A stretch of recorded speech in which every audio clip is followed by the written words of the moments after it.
Derelict Watcher. All right, ladies and gentlemen, here we are on Derelict Watcher, and down in the bottom left-hand corner, we have our red Protoss player down 0-1 in this best of 3. It is Axiom Crank. And his opponent here in the upper right-hand corner is our blue Zerg player from Gamma Bears, the one, the only, Sen. Sen just knows this game in and out, man. I don't believe that he scouted what Crank was going for that game. He just knew when he had to make roaches, and he made them. Mm-hmm. Really, really cool stuff. Yeah. Yeah, definitely. Awesome. You know, I mean, it was really good reactive play. I liked Crank's thought of going for the cannon rush there, put on some pressure. Oh, yeah. I think he had the ability to react to what he saw when he picked up on that third base off to the far right-hand side eventually.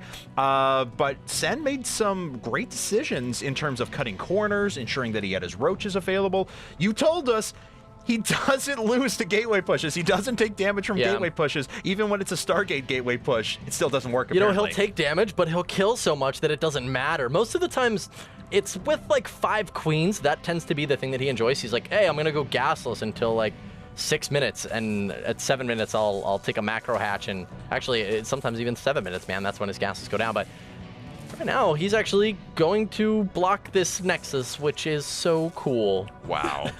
All right, Sen. That is awesome. Sen, of course, is a kind of player who has a lot of established strategies, of course, when he moves into games, so he's very good about being reactive. Mm-hmm. So if he catches any hint of a weakness out of his opponent, he knows how to pounce and how to pounce perfectly. In this case, hatchery's being built here to block this expansion for quite a long time, because this photon cannon takes a while to build. Yeah.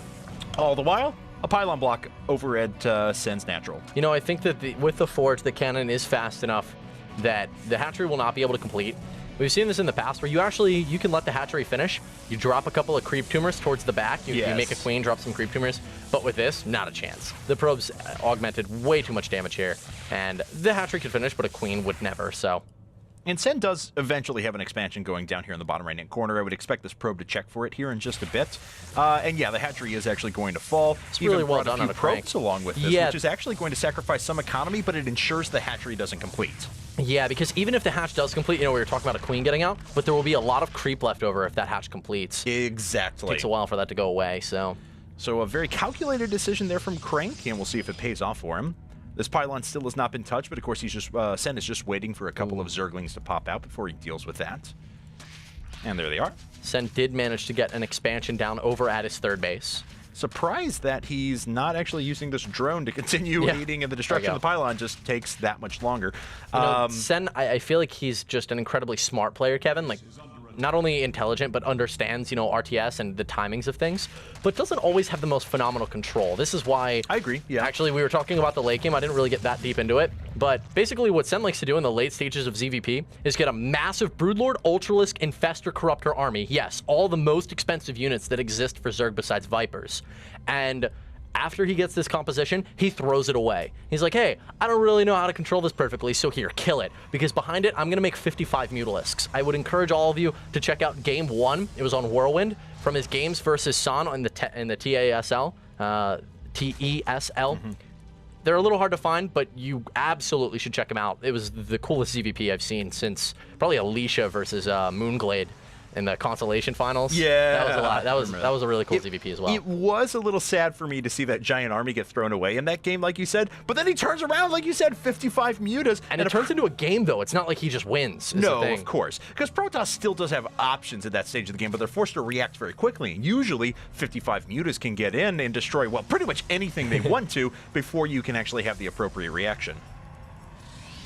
So, Crank so far, taking a look, he hasn't taken any gases here at 630. You know what I actually wrote that I wanted to see for Crank to do versus Sen? I haven't seen Sen hold an Immortal Sentry all-in once. He's lost to it every time it's been used. San used it twice against him in a best-of-5 series and won both games. That's actually a good point. I hadn't really considered that, to be honest. Yeah, he opens with nothing but Lings and Roaches, really, so he doesn't like to go Ling Hydra, it seems. I've never seen him go Ling Hydra. And right now I watched like 8 games, so... Yeah, you're absolutely right. And he's going after kind of what you were talking about before the games as well. This guy likes to drone. He plays a very ret macro style and takes his gas very late, and that's exactly what's happening here. These two extractors did just finish up at about 7:15, but already at this stage of the game, he's got 43 workers with an additional 11 under construction right now. Very quick third base, though, for Crank. We do know how powerful the macro of Sen is, and if you don't know, just think Nest T. Yeah. Sen is a lot like Nest T when it comes to macroing. Watch his game versus Hawk at 9 minutes. I think it was. He had 84 drones, even though he had, like, lost. That was the game where he won with Ling Bane against, like, Archon Zealot. Oh, yeah. Yeah. I remember that He had 84 drones in that game, even though, like, he was just being attacked the entire early game and was... Oh, my God, he took so much damage. It was insane. Soccer's going to poke out here and actually just sees a few Zerglings running by. Oh, hey, guys, how's it going? No, drops on by. I like what Crank is doing here. He's taking a very early third base, and he really wants to try and kind of push the limit. And he's pressuring behind this as well, because this will force a few attack units out of Sen, but importantly, it'll hold him back for a little while, so he doesn't have the opportunity to be mobile on the map and take out and identify that base. Yeah. By that time, Crank should, theoretically, have these double Stargates pumping. This was, so the reason you just saw Sen pull all the drones off the line is because now that that Queen has taken a shot, the Mothership Core wins the fight. Right. Mothership Core will always lose unless it gets to hit the Queen first, which never happens because Queen range is longer, so. Right. But because it happened, there's the time warp and there's a dead Queen. Yep, and this Mothership Core actually is going to have free reign over this base for a while. I want to say, Kevin, I think that Crank has a good chance of taking this game because he's gone double Stargate, yes. And Sen is going for Roaches again. It's not his favorite style. He is going for it, I think, because, you know, it worked in game 1. But Crank went for a big gateway attack in game 1, which don't do that versus Sen, man. It's really hard to make it work. Yeah. And here, Crank's not. You know, he's adjusted, and I love this. I think Crank's in a really great position here with both players on 3 bases. And I think the best opportunity for him to kind of overwhelm Sen is going to be in the mid game. We mentioned that Sen can be a late game beast just because of his pure macro ability, but Crank is going to have a lot of opportunities in the meantime to get a lot of work done. He's already on equal bases with his opponent. He's far exceeded his opponent's tech already. Yeah. He's ahead. Is he ahead in overall workers? No, but I mean 61 probes to 63 drones. That's a wash. That's actually ahead of where a Protoss player should be at in this game. I'm actually surprised that Sen doesn't know more. Yeah. Yeah. So one observation that you actually made, Kevin, I thought was really good about Sen's playstyle in regards to like when he takes like 4th bases. Or 5th bases, you know. Sometimes he just doesn't. Yeah, no, it tends to take a very long period of time unless we start advancing into that hive tech stage. If Sen sits back and goes, okay, I'm just going to play mass hive tech and we're just going to advance into the late game right now, he'll just take like 5 or 6 bases across the map immediately. But if he's in this kind of a game, it could be a while before he gets a 4th down, and that is going to favor Crank, especially with this super early 3rd. Okay, well, where the Void Race is what I want to know. Crank could lose this 3rd. Photon Overcharge will go down, but as you can see, there are really not any units on the way right now. In order to deal with all these Roaches, Crank, man, I like this position. Here are the Phoenix arriving, and I think he's going to save this base. It's going to be very tough, though. Photon Overcharge is swinging ahead, and the Roaches are trying to filter in one by one, but now there are a couple of Zealots that were actually blocking their path, so they can't hug in next to the Nexus. And Sen has done nothing but produce Roaches for a very long period of time. If he doesn't kill this Nexus, then this attack is for naught, and Crank could very well just walk his way to victory. Yeah, the reinforcements guaranteed it, though. So, all right, Sen kills this off. That makes the attack at least somewhat worth it if he had lost all those Roaches. I feel like I see Sen lose everything, and he still wins games too often. So it wouldn't have been the biggest deal, honestly. But yeah, but I mean, let's take a look at things. Though there's 4 Voidways. Voidways? I'm not sure what those are. I'm pretty sure they're close to Void. It's the weight of the Void, Kevin. Yes, we don't know about it yet because Legacy hasn't coming out yet. I haven't cast in a while. I'm still having trouble speaking English. Don't worry, I just said the Legacy hasn't coming out. It's all good, man. Void Race, though, a lot of them, and that can do significant damage at this stage of the game. Yes, there are Hydras out there, 11 of them as a matter of fact, but we know how quickly charged up Void Rays can cut through Hydras, especially with even a reasonable Gateway army. Crank is... I feel like he's being torn in so many directions right now. He has a lot of money. His Stargate tech has been revealed. Hydralisks are on the way, +2. You can see started up Hydra speed as well. Rebuilding the 3rd. But I don't like Crank's position as much as I previously did. Yeah. Still, you know, he's not in a horrible position. You know, you're looking at Sen, you're like, he doesn't have a 4th.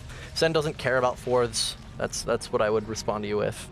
Templar Archives is on the way for Crank, though. Oh, yeah, and that storm is going to be critical in the later parts of this game, especially with the large amount of Hydralisks bearing down on him. Even if you only land 1, maybe 2 good storms on top of a group of Hydras, Void Rays and a couple of Charge Lots can clean up the rest pretty efficiently. Yeah, and he's got a lot of Void Rays. So does he have 6 yet? Actually, take a look. So 5 Void Rays, 2 more on the way. That's a nice Void Ray count, but how does he hold this off without Storm? I'm not entirely sure. It is going to be difficult. The Hydras are actually just going to kind of power their way towards the natural. He's actually bypassing a lot of the forces for a while. Photon Overcharge is applied once again. These Zerglings kind of thrown away, to be perfectly honest. There's the Void Ray. Oh, Void Ray's making the way up to the front. He's going to try and trap in as many of these Hydras as he possibly can. He actually lifts a few up, and he's sacrificing some Phoenixes to get this done to ensure that the Void Rays can do the maximum possible damage. And this is exactly what we were talking about before. Void Rays that are charged up, yeah, I mean, Hydras have high DPS, but look how much damage those Void Rays put out. And he kept the Void Rays alive. You know, he lost a lot of the Gateway units, but the Sentries, there were 3 of them at the start, there were 3 of them at the finish. He lost a lot of Zealots, he lost all of his Phoenix, which I actually think, oh, there's still 2 remaining at least, so he can use those for scouting. And he can poke and delay, too. I mean, even if he picks up a couple of units, could force a few Hydralisks to retreat. Even if he buys himself 30 seconds, that 30 seconds is almost enough to get these High Templars into energy range of Storm. Oh, I would just love if we get to see Sen's late game here. It's so entertaining. So seriously, like, his series versus Son, guys, check it out. And I hope that this becomes equally as epic, because it's certainly looking like it could be. Storm is on the way for Crank at this time. That's going to help him deal. Oh my god. Yeah, this base is a goner. I mean, these units are trying to react in time here. A bunch of Hydralisks making their way down, but they're not going to outdo the DPS of the Zealots. This is a great investment. And look at this. He's even going to be able to make his way away with a bunch of these Zealots. Yeah, a couple of them are going to get killed as they retreat, but honestly, Sen can't really pursue this too far because he doesn't know if he's running into a trap. Yeah. Every time I know your Star Wars references, Kevin, so every time. It's a trap. Yeah. The Zealots, man, worth their weight in gold there. That was so well played out of Crank. You know, Sen doesn't often need to take a 4th. He tends to just like running on 3 base economy. But he can't now. I mean, Crank took a third so early on, maintained a tech advantage, and has continued to do damage to his opponent's bases that Sen is forced to play 4 base. Yeah. Well, the main is actually... so how mined out is the main? Not quite yet. Okay. Getting very low, though. I mean, 100, that 4th 185. Needs to finish. Yeah. All right, well, this is the attack, but Storm is done. Yeah. I don't see this working at all. There's no Vipers. And I'm worried for the Hydralisks. Obviously, only 80 hit points. Look at this.